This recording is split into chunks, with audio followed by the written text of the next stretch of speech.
이 여론조사 무시할 수는 일단 없습니다. 전국의 큰 흐름을 그래도 참고하는 데는 필요하지 않나 생각이 들기도 해요. 대통령 지지율 이제 3주간의 상승세를 멈추고 하락 국면으로 본격 진입했습니다. 그래서 긍정 지지율이 44.5%고요. 그리고 이 부정 지지율은 한 3% 정도가 올라서 3.1%입니다. 52.2%를 기록하고 있습니다. 즉 긍정과 부정의 평가 격차가 7.7%로 벌어졌어요.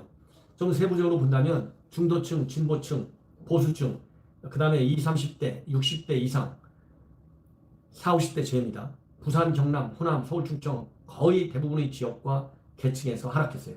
지금 말씀드린 대로 대통령 지지율에 큰 변화가 없는 데는 40대하고 호남 지역일 뿐입니다. 진보층에서조차도 긍정평가가 조금 내렸습니다. 그렇지만 어떻든지 간에 진보층에서 70%대 후반을 유지하고 있고요. 보수층에서의 부정평가는 80%가 전부 부정입니다. 이렇게 본다면 과연 현 정권의 지지 계층에서조차도 이제는 빠지고 있다. 이런 얘기를 하지 않을 수가 없는데요. 이 얘기는 바로 뭐냐? 그만큼 현재 임기 전반기 끝났지 않습니까? 임기 후반기의 국정운영 방향, 정권의 핵심을 정책을 바꾸지 않으면 견뎌내기 어렵다. 이런 거를 얘기하고 있는 것 같고요. 그 다음에 정당 지지율을 보면 민주당이 37.8%, 그리고 한국당이 33.6% 해가지고 불과 4.2%밖에 되지 않습니다. 그래서 오차 범위로 이제 바짝 근접하게 이 자유한국당의 지지율이 올라가고 있다. 이런 말씀을 드리고 싶습니다. 민주당은 중도층과 20대, 30대, 그 다음에 60대 이상 서울, 부울경, 호남에서 하락했어요. 여기서 보면 호남에서조차도 하락했다는 거하고 중도층에서 하락했다는 거, 이게 의미가 있는 것 같고요. 보수층에서는 어디서 상승을 했냐면 충청권에서, 그리고 경기 인천 지역 40, 50대 대구 경북 지역에서 상승한 것으로 나타나고 있습니다.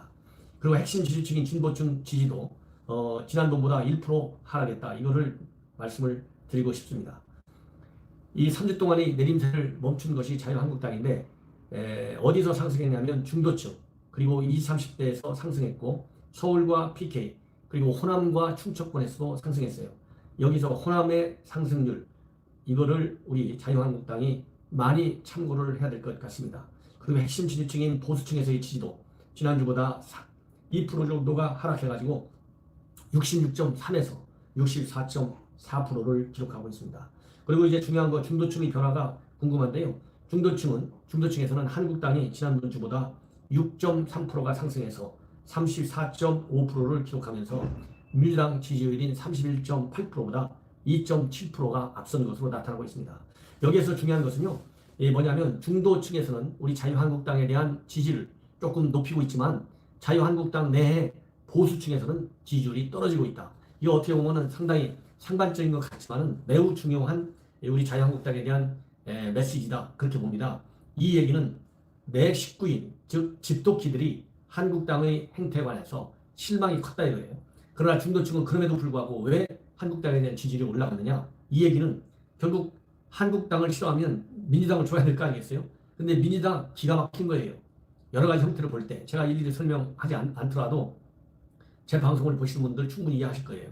민주당마저도 기대할 게 없기 때문에 그래도 민주당과 자유한국당을 비교해보면 현재와 같은 국정의 난백상 속에서 그래도 오랫동안 정부를 운영해본 경험이 있고, 그리고 나름대로 한 사람 한 사람 의원들을 보더라도 평균적으로 보면 정책 대안 능력, 이런 것이 한국당이 낫지 않느냐, 이렇게 판단을 한 것 같습니다. 그리고 현재 자유한국당이 보수 대통합의 지금 작업을 하겠다고 지금 나섰어요. 이러한 자유한국당의 보수 통합 움직임에 대해서 우리 진보층에서 좀 더 말하자면 표를 주고 있다. 그래서 이 얘기는 자유한국당, 그리고 바른미래당, 이 보수 우위 자유우파를 대변하는 정당들이, 특히 지도자들이 자기 희생을 해가면서 반드시 통합을 이뤄야 된다라고 하는 중도층의 아주 무서운 메시지를 반드시 되새겨야 한다, 이런 말씀을 저는 드리고 싶습니다.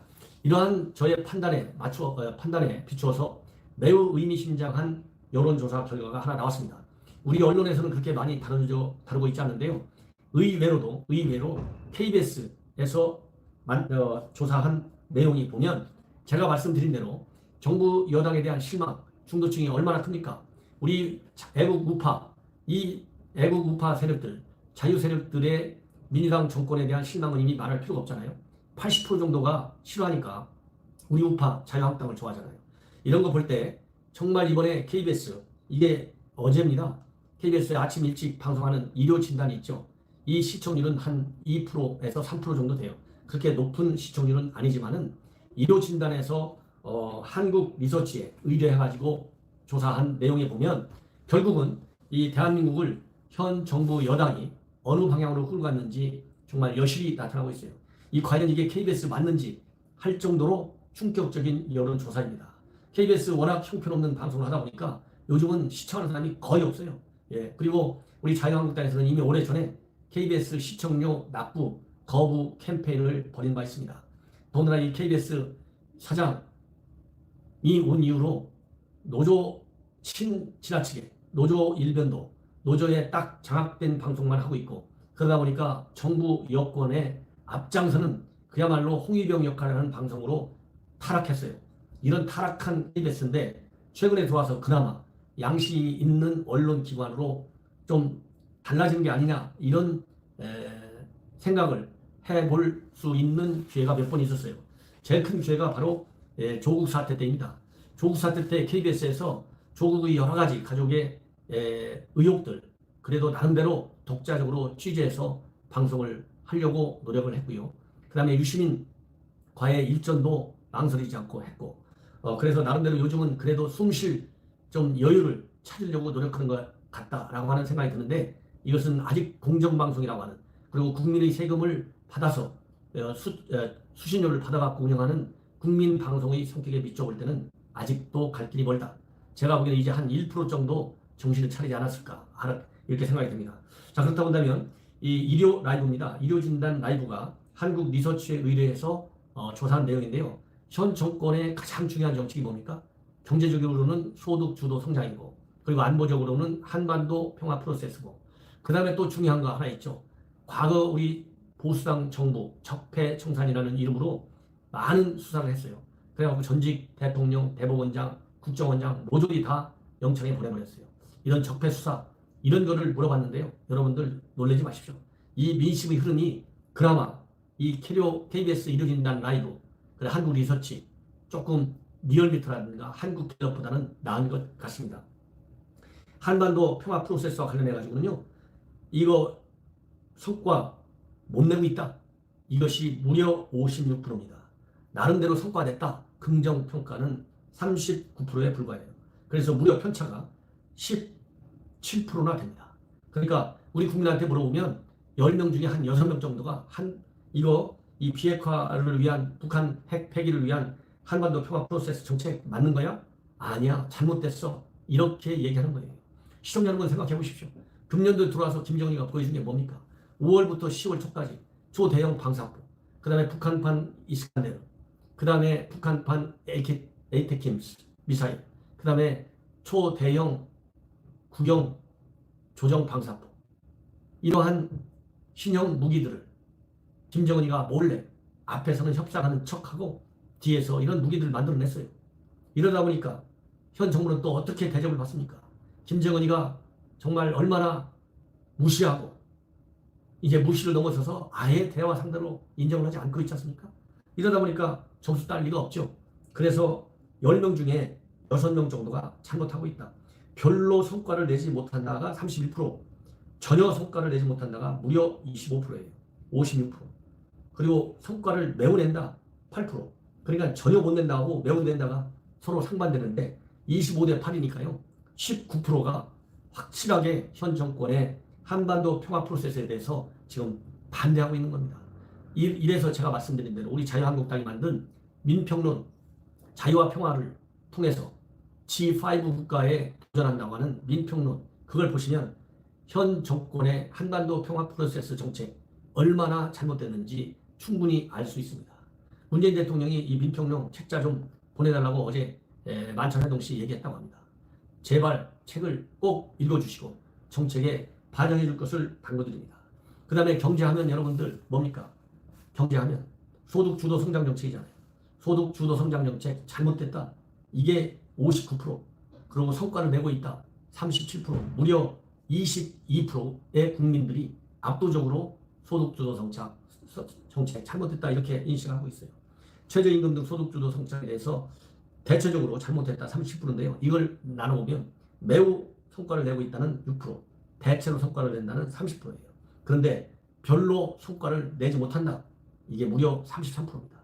전혀 내지 못한다 성과. 이게 26%. 따라서 매우 성과를 낸다 하고 전혀 성과를 못 낸다. 이것이 20%나 차이를 내고 있어요. 그 다음에 적폐청산 마찬가지 잘못됐다. 이게 38%입니다. 아주 성과를 내지 못한다. 그러니까 매우 성과를 낸다. 대체로 성과를 낸다. 이것이 38%입니다. 그리고 별로 성과를 내지 못했고 전혀 성과를 내지 못했다. 이게 56%예요. 자, 이 정도가 되면 이 한국 리서치의 조사 결과 그나마 민심의 흐름을 조금 반영한 것이 아닌가. 자, 이렇게 볼 때 현 정권이 한반도 평화 프로세스, 즉 대북 정책, 대미 정책 바꾸지 않고 있어요. 어제 정의용 실장이 기자회견을 보면 그대로 간다 이겁니다. 예. 그 다음에 소득주도 성장 정책 거의 바뀌지 않습니다. 큰 틀에서. 물론 주 52시간 근무제, 탄력근로제 조금 바꾸는 척하고 있고 그 다음에 최저임금제 이것도 조금 바꾸는 척하고 있어요. 그러나 골격은 그대로 가고 있다. 그럼 이 얘기는 뭡니까? 결국 현 정권은 국민을 볼모로 해서 실패하는 정책을 알면서도 포기하지 않는 독단적 이념, 일변도에 빠져 있다. 이렇게밖에 말씀을 드리지 않을 수 없습니다. 이런 부분을 볼 때 내년 총선에서요. 이 현 정권의 고집스러운 이런 측면, 독선과 아집 이거를 통해서 제대로 된 나라를 만들기보다는 나라를 완전히 망치고 있다. 이런 말씀을 드리지 않을 수 없습니다. 이걸 내년 총선에서 반드시 우리 국민들이 유권자들께서 심판해 주실 것으로 믿습니다. 시청자 여러분, 이것으로 제 방송을 마치겠습니다. 여러분들 늘 새롭게 구독 버튼을 꼭 눌러주시고요. 11월 21일 내주 목요일입니다. 오후 2시 반포에 있는 반포원 예식장에서 경제안보 문제에 대한 토론회를 가질 예정으로 있습니다. 안보는 제가 담당하고요. 그 경제 문제에 관해서는 지역 최대의 현안인 재건축 문제, 주택 정책 문제와 관련해서 우리 자유한국당의 최고 전문가인 김연하 의원이 직접 여러분들과 함께 토론에 나설 예정입니다. 시청자 여러분들의 많은 성원과 참석을 기대하겠습니다. 대단히 감사합니다.